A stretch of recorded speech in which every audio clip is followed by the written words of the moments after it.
There's a word that gets thrown around every now and then. You usually hear it at church, so it can feel a bit foreign or even strange. The word is faith. But there has always been a question that hangs over my head when it comes to faith. And the question is, do I have enough of it? Do I, in fact, have enough faith? Some people will say that faith is trust. But when you hear some of the challenges that Jesus gives as he talks about faith, it's quite shocking to think that anyone would have the kind of faith that Jesus is talking about. Just look at Matthew 13. Jesus says, "For truly, I say to you, if you have faith like a grain of a mustard seed, you will say to this mountain, move from here to there, and it will move, and nothing will be impossible for you." So quickly, two things to note here. One, a mustard seed was the smallest seed that they knew of in that area of the world at that time. Most people listening to Jesus would have been farmers or would have at least planted their own herbs. In other words, everyone hearing Jesus at that moment knew just how small a mustard seed is.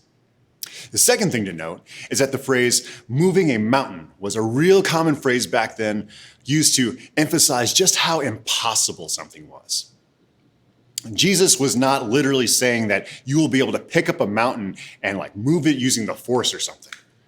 But what Jesus is saying is that there are things in life that look utterly impossible. But when faith is applied, God can make what seems to be impossible possible. So quickly, two things to note here. One, a mustard seed was the smallest seed that they knew of in that area of the world at the time. Most people listening to Jesus would have been farmers or would have at least normally planted their own herbs. In other words, everyone hearing Jesus at that moment knew just how small a mustard seed is. The second thing to note is that the phrase moving a mountain was a real common phrase back then to emphasize just how impossible something was. He's not literally saying that you'll be able to pick up a mountain and move it like using the force or something. But what Jesus is saying is that there are things in life that look utterly impossible. But when you apply faith, God can make what seems very impossible possible. That even if you have the bare minimum of faith required, you'll be able to do the incredible, shake the earth, change the world, make the impossible kind of things happen. That to me seems like a pretty tall order. How could anyone possibly measure up to that? Is a faith like that even attainable? And by now, how do you gauge just how much faith you currently have? Do you check your faithometer located behind your left earlobe and see if it's at mustard seed level? If you didn't know where it was, that's where it is. Do you close your eyes and grit your teeth and just hope real hard? Is that how faith works? Today, we're going to be looking at one of the strangest stories in the Old Testament. It's sometimes seen as a children's story, but when you really let the details of the story sink in, you will quickly come to the conclusion just how dire, life and death terrifying the story is. If we go back to the left side of your Bible, called the Old Testament, to the book called Daniel, we see that Israel has been overtaken by the empire of Babylon. And the people of God have been taken away from Israel, and they are now in a foreign land. In fact, Babylon has come back to Israel 3 times to take people away. During their first round, Babylon scoops away the best and the brightest that Israel has to offer. Daniel, the writer of the story, is among the elite group, and so are his 3 friends and proteges, Shadrach, Meshach, and Abednego. It was at this time that the king of Babylon, Nebuchadnezzar, makes a decree. He has a giant statue built of none other than himself. Now, this was a real common thing for kings to do back then, but this was going to be something extraordinarily unique. Daniel in his notes, as well as other writers outside of the Bible, tell us that this statue was not only made out of gold, but was 60 cubits tall. Now, you and I, we use inches and feet and not cubits. So to give you an idea of just how tall we're talking about, 60 cubits is like taking 3 long yellow school buses and turning them upright and then stacking them on top of each other. King Nebuchadnezzar then mandates that whenever his John Cena theme song gets played, everyone was to stop what they were to do and fall down and worship the golden statue image of none other than himself. Nebuchadnezzar is in fact declaring himself to be a god and that people should believe in him and worship him like one. While all this is going down, it looks like Daniel is away on a trip, but his three friends, Shadrach, Meshach, and Abednego, are left behind, and they are left to make a life and death decision on their own. All three of them know what happened the last time Israel bowed down to a golden statue, i.e. the whole golden calf debacle. In fact, it's worshiping other gods that really got Israel in trouble in the first place and allowed Babylon to come in and conquer them. So these three men are left with a decision. Do they bow down to the statue, or do they choose to defy the king and worship God only and risk being put to death? There's just one thing that I forgot to mention, though. The death for anyone that violates this new law will not be a quick and painless one. The penalty for not worshiping the statue was to be burned alive in an industrial-sized furnace used to manufacture bricks, glass, or metal. But these three men are dedicated to God, the God of the Bible, and they make a pact that they will not bow down to the statue. And sure enough, one day, after the statue is completed, the royal band tunes up and the drama unfolds. Upon hearing the music, Shadrach, Meshach, and Abednego know that this is the moment of truth. They probably look at each other and do a double check. Are we really gonna do this? Everyone around them bows down, and they are literally the only ones left standing. The three of them are then brought before the king and questioned about why they chose to defy the king's order. And they say to him, King Nebuchadnezzar, we do not need to defend ourselves before you in this matter. If we are thrown into the blazing furnace, the God we serve is able to deliver us from it, and he will deliver us. Man, what guts. But my question for these three guys is, how are they so sure that God would deliver them? I mean, they're about to be burned alive, and yet somehow they're able to look at the king straight in the eyes and say that God will save them? Is this what faith looks like? I think that all of us would agree that this is an act of extraordinary faith. But I want to point out one key word from what they said. The God we serve is able. Able to do what? As one writer later on in the Bible puts it, our God is able to do not just more, but immeasurably more than we can possibly ask, think, or imagine. But in this case, God would be delivering them. Delivering them from who? Delivering them from a king, specifically a king that has declared himself to be a god. So what are Shadrach, Meshach, and Abednego actually doing and saying? They are saying to Nebuchadnezzar, you say you're a god, but we know that our God is the real, true God. Let's have a face-off between gods, and let's see who comes out the winner. In fact, we'll bet our lives on it. And then they follow up with that statement by saying, but even if he does not, we want you to know, Your Majesty, that we will not serve your gods or worship the image of gold that you have set up. Do you see that? But even if God does not save them, so does this mean that they have a moment of doubt? Now, after reading this, it can begin to look like maybe they're not so sure. Does this mean that they have now become shaky in their trust? No. Maybe it's just a little caveat in case things don't go their way.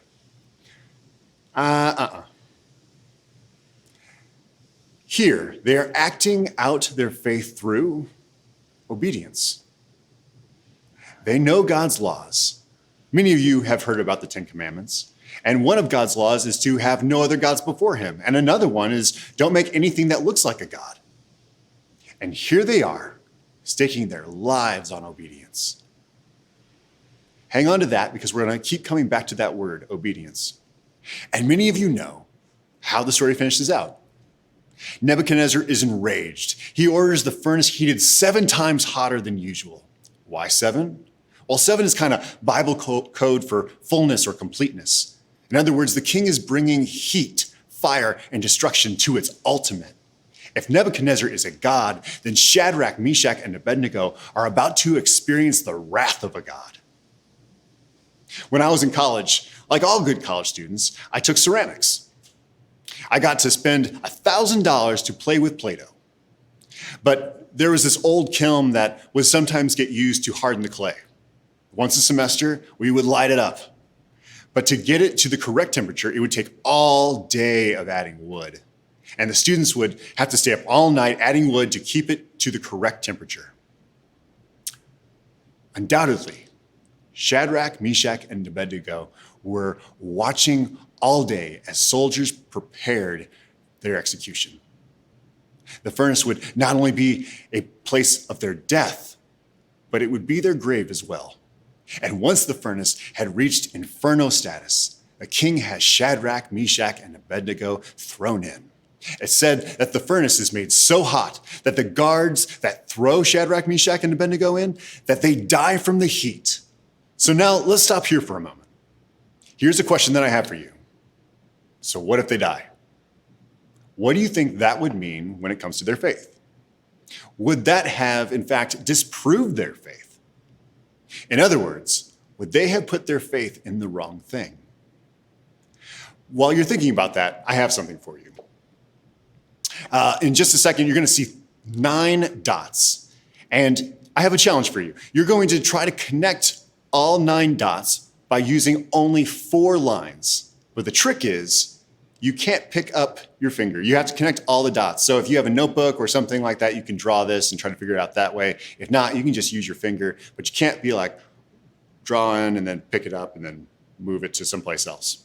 Got it? All right, I'm gonna give you 15 seconds. Here we go.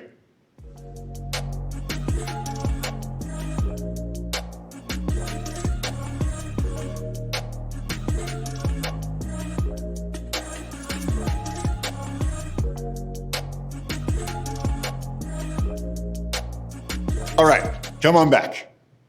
You ready to see the answer? Here it is. So what was the point of all that? Here's the point. Sometimes when we are faced with life's problems, we don't always see a way out. But the answer to seemingly impossible problems is always something that is outside of ourselves and outside of our circumstances. The solution to a big problem is always obedience. Obedience is a trump card. Does what am I doing honor God? Am I doing what I'm doing for selfish reasons? Does this fuel my pride? Do I take the high road or the easy way? Sometimes we're looking just in the box. We think in parameters and limitations of this world when we should in fact be looking with an eternal perspective, a much bigger perspective. We need to keep in mind that this life is short, and for those who trust in God, there is an eternal life with Him after this one. So living for now doesn't make any sense. We instead get to live out our decision while having eternity in mind. So back to my question. What if Shadrach, Meshach, and Abednego had died? Would that have disproved their faith? At that point, would they have put their faith in the wrong thing? Feel free to disagree with me, but I don't think so. I think they placed their faith in exactly the right thing.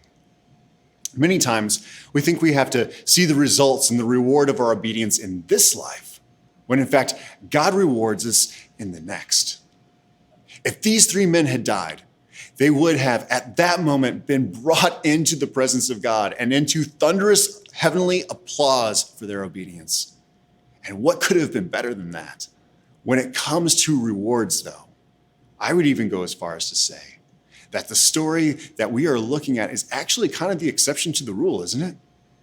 Oftentimes, we observe the opposite thing being true. The person that cheats on the test gets a better grade. The person that flat out lies to their parents seems to be having a better time. But when you look at the time span of our lives, it's just a bleep on the radar. We're here for a little while, and then we're gone. The writer of James puts it like this. He says our life is like a vapor. When you look at our lives from an eternal perspective, the effects of our obedience have the potential for so much more. So what is faith? Faith is simply trusting God enough to do what he says, no matter the consequences.